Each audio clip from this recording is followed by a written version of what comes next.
His Royal Highness the Crown Prince, Prime Minister Prince Salman bin Hamad Al Khalifa chaired the weekly cabinet meeting at Gudaibiya Palace today. The cabinet affirmed Bahrain's commitment to enhancing collaboration between the executive and legislative authorities to advance the comprehensive development goals led by His Majesty King Hamad bin Isa Al Khalifa. They noted the efforts of the government and relevant committees, the representatives and shura councils, as well as members of the executive and legislative authorities during the discussions of Bahrain's general budget law for the 25-26 fiscal year. On the occasion of World Health Day, the cabinet praised the health awareness demonstrated by Bahraini citizens, which has contributed to the success of national health programs.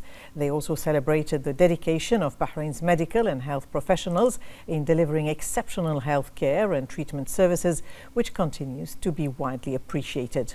In light of the upcoming 25 Formula One Gulf Air Bahrain Grand Prix at the Bahrain International Circuit, marking its 21st anniversary, the cabinet reviewed preparations for this prestigious sporting event and welcomed participating teams, visitors and fans. They extended their best wishes to the organizers and participants for a successful event.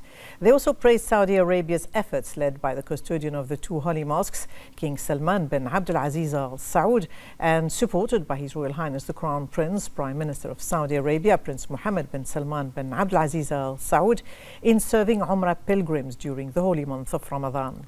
The cabinet highlighted the high-quality services provided to ensure the safety and comfort of pilgrims. They affirmed the US's strategic role in safeguarding regional security, stability and peace in the Arabian Gulf, as well as its role in preserving maritime navigation in the Gulf and the Red Sea.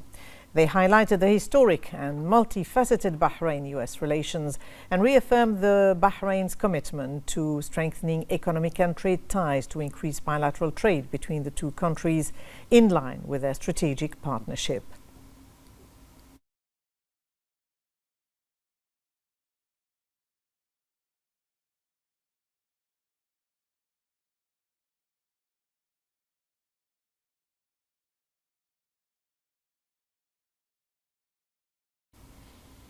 The cabinet then approved the following memoranda. One submitted by the Civil Service Council on the restructuring of several ministries and government agencies to improve performance and efficiency. A second submitted by the Ministerial Committee for Financial and Economic Affairs on a draft law amending certain provisions of the Public Security Forces Law. A third one submitted by the Ministerial Committee for Legal and Legislative Affairs on a draft resolution regarding tax review requests and objections submitted in accordance with the provisions of the decree law regulating tax on multinational projects. A fourth submitted by the Ministerial Committee for Legal and Legislative Affairs on a draft resolution amending the provisions related to registration and safety conditions, as well as procedures for obtaining navigation and pilot licenses for small vessels with a gross tonnage of less than 150 tons. A fifth submitted by the Ministerial Committee for Legal and Legislative Affairs on the Amman-Berlin Declaration on Global Disability Inclusion, Global Disability Summit 2025. And a sixth memorandum submitted by the Ministerial Committee for Legal and Legislative Affairs on the government's response to 5 proposals submitted by the Council of Representatives. The cabinet also reviewed a memorandum from the Minister of Youth Affairs on the ministry's latest developments within the 23-26 government program. It also noted a ministerial report from the Minister of Social Development on the outcome of Bahrain's participation in the Global Disability Summit 2025. The President of Uzbekistan, Shavkat Mirziyoyev, received the Speaker of the Council of Representatives, Ahmed Al-Musallam, along with other GCC legislative leaders, as well as the speakers of the Egyptian and Arab Parliament. The President praised the strong historical relations between Uzbekistan and GCC countries, emphasizing the shared interest and cooperation. He highlighted the vital role of legislative and parliamentary councils in supporting these ties and the efforts of world parliaments in advancing common goals. The President also commended the GCC Parliament's contributions to the success of the Inter-Parliamentary Union's work. Al-Musallam, for his part, expressed pride in meeting with President Mirziyoyev and conveyed greetings from His Majesty the King. He reiterated Bahrain's commitment to enhancing cooperation with Uzbekistan and continuing parliamentary coordination between the two countries. The Speaker of the Council of Representatives and head of Bahrain's parliamentary delegation, Ahmed bin Salman Al Musallam, met with the President of Morocco's House of Councillors, Hamid Weld Al Rashid. The meeting discussed the strong ties between both countries and their ongoing development. Both sides highlighted the depth of bilateral relations and their shared commitment to advancing cooperation across many fields for the benefit of both kingdoms. They also discussed enhancing parliamentary cooperation, exchanging legislative expertise, coordinating positions in international forums, and supporting joint initiatives and programs. In the presence of the chairman of the Supreme Council of Health, Lieutenant General Dr. Sheikh Mohammed bin Abdullah Al Khalifa, and the Health Minister, Dr. Jalila bin Sayed Jawad Hassan, the Health Ministry organized a ceremony to mark World Health Day 2025 under the theme A Healthy Start for a Promising Future. The minister said that under the leadership of His Majesty the King and support of His Royal Highness the Crown Prince Prime Minister, Bahrain prioritizes human health as key to sustainable development with a focus on family, maternal and child health as part of the National Health Strategy. She said that under the SCH's oversight, the health sector is working to provide an integrated health environment, including preventive, diagnostic, therapeutic and rehabilitative care, while developing health systems, promoting public health and ensuring high-quality services for all community members. The minister highlighted Bahrain's efforts to promote innovation in health services by investing in digital solutions and modern technologies to enhance care quality, sustainability and efficiency. She said that this year's World Health Day theme aligns with Bahrain's vision that a healthy start is key to a prosperous future, emphasizing the importance of supporting family health through high-quality services and community partnerships with national and international institutions to build a healthy, prosperous society based on the highest international standards.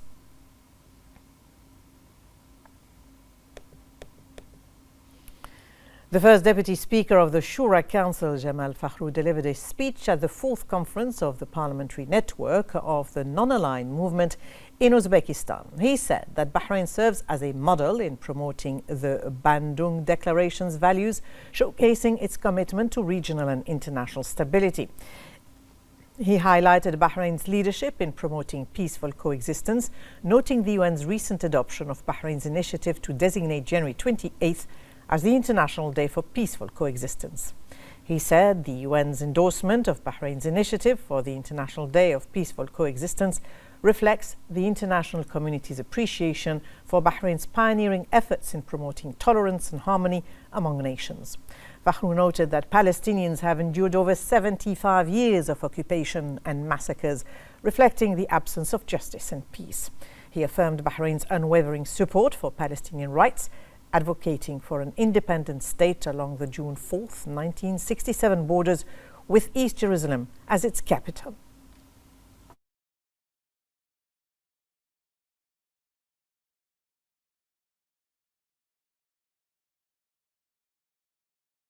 The Secretary-General of the Council of Representatives and Secretary of the Executive Committee of the Parliamentary Delegation, Mohammed Al-Buainain, and the Secretary-General of the Shura Council, Karima Al-Abbasi, participated in the Association of Secretaries-General of Parliaments meeting. Al-Buainain said that Bahrain prioritizes innovation as a key pillar of its national strategies, with particular emphasis on advancing digital transformation across all fields, including the parliamentary one. She highlighted the Council of Representatives' use of AI with initiatives aimed at enhancing parliamentary efficiency and service delivery. For her part, Al-Abbasi noted that Bahrain continues to integrate advanced technologies, all solutions in all fields, adding that the adoption of tools such as AI is an urgent necessity to improve performance efficiency. She said that the Shura Council has successfully executed a digital transformation programs incorporating AI into legislative operations. The Secretary-General of the Shura Council, Karim Al-Abbasi, participated in the Executive Committee meeting of the Association of Secretaries-General of Arab Parliaments in Uzbekistan. She said that Bahrain continues to support joint Arab parliamentary work and cooperation between their parliaments to achieve common interests. She pointed out the importance of continuing to strengthen cooperation with the Secretariats of the Arab Legislative Councils, exchanging expertise and successful experiences to make optimal use of sustainable development in the administrative apparatus of the Legislative Council. Now, the parliamentary delegation participated in the meeting of the Standing Committee on Sustainable Development held yesterday as part of the 150th IPU Assembly. Member of the Shura Council, Hala Ramzi, was selected as the main rapporteur and discussions were proposed amendments to the draft resolution on Parliament strategies to mitigate the long-term impact of conflicts on sustainable development, with the remaining amendments to be discussed at another meeting in preparation for submitting the draft resolution for discussion at the 150th IPU plenary session.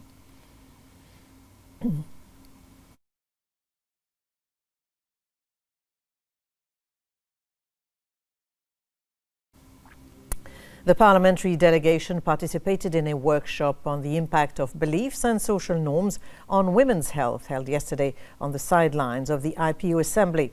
Parliament member Dr. Mehdi Al-Shweikh said that Bahrain continues to strengthen its leading position in healthcare by implementing advanced legislative policies that aim to ensure the health of individuals, especially women, in a comprehensive and safe health environment with justice and efficiency, noting that the legislative authority works in cooperation with the government to improve the health system to keep pace with the needs of citizens.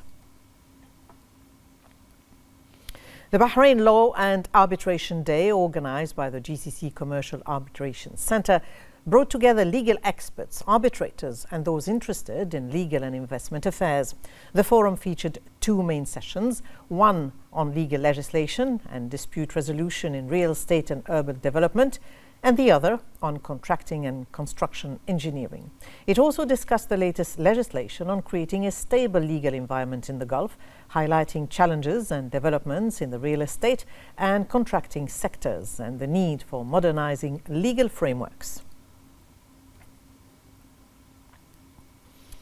The Mohammed bin Mubarak Al Khalifa Academy for Diplomatic Studies held an opening ceremony on the 5th edition of the YAFA, the International Diplomats Program. The Director General of MBMA, Dr. Sheikha Munira bint Khalifa Al Khalifa, emphasized the importance of the program in expanding diplomatic understanding and enhancing constructive communication between young diplomats from diverse cultures and backgrounds. She said that this edition of the program focuses on current international challenges, namely sustainable development, human rights and peace. The opening ceremony was held in an interactive setting that demonstrated the participants' readiness to start a structured and substantive diplomatic program. The program includes lectures, meetings, and interactive sessions that combine academic discourse with practical experience, in addition to field visits and cultural events aimed at introducing Bahrain's rich heritage and its future development and political vision. The Bahrain F1 Grand Prix Organizing Committee held a press conference to talk about the new organizational developments for this year's race. We have more in this report. As the 2025 Gulf Air Formula One Bahrain Grand Prix is about to kick off in its 21st edition, the Bahrain Grand Prix Organizing Committee held a press conference to gather a number of media and journalists from inside and outside the kingdom as part of the kingdom's preparations to host the global event, which will be held from the 11th to the 13th of April, as this important event is one of the most prominent sporting and economic events in the region. The organizing committee confirmed that the circuit is in the process of completing its final preparations for the event, as the Bahrain International Circuit will receive more than 11,000 fans from all over the world. We are here in the media centre at BIC as we prepare for the Formula One weekend. The international media start arriving from tomorrow onwards, and they will be at the circuit from Wednesday, where we have a welcome event for all of the teams and all of the media, international and local, who are joining us for the race weekend. We then move into Thursday, which from Thursday onwards this room will be packed with 300 plus journalists, plus photographers on top of that, who will use this a very impressive room as a base for the rest of the weekend. The screens you'll see behind me will show both the international live feed from the race, It will show the timing screens, it will show weather forecasts, and it will show the press conference feed for the scheduled press conferences throughout the weekend. So the journalists can base themselves here and have access to all the information that they need. And then behind that, we have the support officers of the media teams of both the FIA and also the BIC team as well, who are there to support everybody who is here and meet any requirements or questions that they may have whilst they're in attendance. Every year, the BIC coordinates with all government agencies and state institutions to ensure the successful hosting of the largest annual sporting event in the Middle East, which kicks off this year as the fourth round of the 2025 Formula One World Championship. Well, Bahrain International Circuit is preparing for the 2025 Formula One Gulf Air Bahrain Grand Prix by implementing a range of proactive measures and plans to ensure the highest levels of readiness during this event. Let's have a listen. Bahrain International Circuit, the home of motorsport in the Middle East, is set to host the 2025 Formula One Gulf Air Bahrain Grand Prix from April the 11th until the 13th. All national efforts are working together to organize the sporting event by implementing a range of proactive measures and plans, most notably track preparation, logistical planning, security and safety, and the readiness of the road and sewage networks to ensure the highest levels of safety and traffic flow during the highly anticipated global event. Under the Bahrain Motor Federation, a fire and rescue team was formed to ensure the readiness of all team members, all special tools and equipment. Every year, Bahrain International Circuit coordinates with all official authorities to ensure the successful hosting of the biggest sporting event from around the world. These preparations are a major part of the Kingdom of Bahrain's efforts to enhance its position as a leading motorsport destination and make Formula One a unique and enjoyable experience for all, in light of its qualified national cadres and organizing the Formula One race.